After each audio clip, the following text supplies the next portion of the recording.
Hello दोस्तों, स्वागत है आपका ट्रिक एजुकेशन में। आज हम आपको कक्षा 8 की प्रश्नावली 1 जिसके बारे में पढ़ाने जा रहे हैं और इसमें अपने परिमेय संख्या या संख्याओं का ज्ञान होता है। तो प्रश्न है इसमें कि भाई एक समीकरण दिया हुआ होता है और अपने को उसका एक गुणधर्म का नाम लिखना होता है। तो इसमें कौन सा गुणधर्म चल रहा है और कौन सा नहीं। तो अपने को क्या करना है, जैसे ये पहला सवाल है -4/5 इंटू 1 बराबर 1 इंटू -4/5 बराबर -4/5।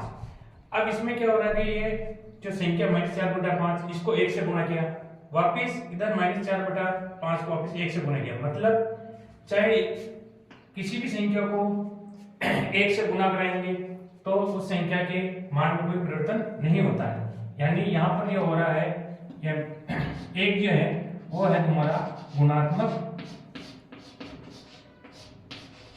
तत्समक।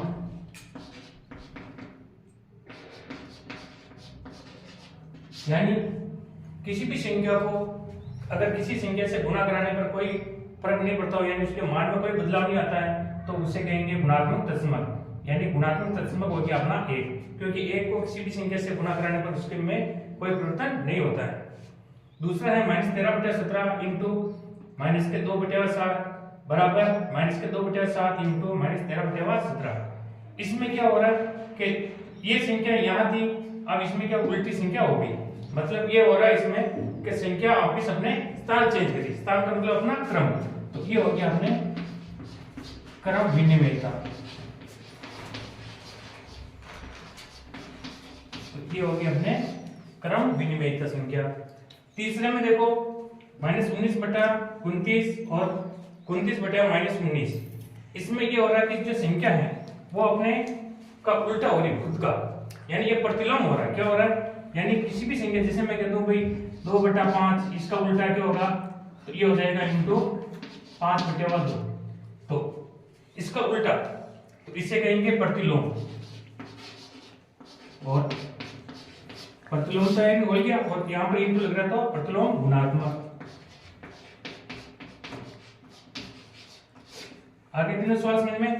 पहले में होगा एक गुणात्मक तत्समक है, दूसरा क्रम विनिमयता वाला नियम, और तीसरे में लग जाएगा प्रतिलोम गुणात्मक का नियम। प्रश्न 2 है कि इसमें ये समीकरण दिया हुआ है और इसमें भी अपने को गुणधर्म का नाम लिखना है। जैसे 1/3 इंटू 6 इंटू 4/3 को 1/3 इंटू 6 इंटू 4/3 के रूप में लिखा जाता है। तो ये इसमें कौन सा गुणधर्म होगा। जैसे देखो ये कोई संख्या, जैसे 1/3 6 और 4/3, यानी कोई भी संख्या होगी, एक होगी ए, एक होगी बी और एक होगी सी। और एक ए इंटू बी इंटू सी, और आगे कर दिया कि भाई ए इंटू बी और इंटू सी। यानी किसी भी संख्या, अब इधर इसको हल करेंगे तो ये हो जाएगा, इसका मान हो जाएगा ए बी सी, और इसको भी हल करेंगे तो ए इंटू बी इंटू सी, इसका मान भी होता है ए बी सी। यानी संख्याओं को आगे पीछे गुणा कराने पर उसके मान में कोई परिवर्तन नहीं होता है। यानी 1/3 इंटू 6 इंटू 4/3 को 1/3, चाहे पहले इसको गुणा करके बाद उसके बाद ये गुणा करो, या पहले इनको गुणा करने के बाद इसको गुणा करो, उसके मान में कोई परिवर्तन नहीं होगा। अतः ये होगा सहचर्य नियम।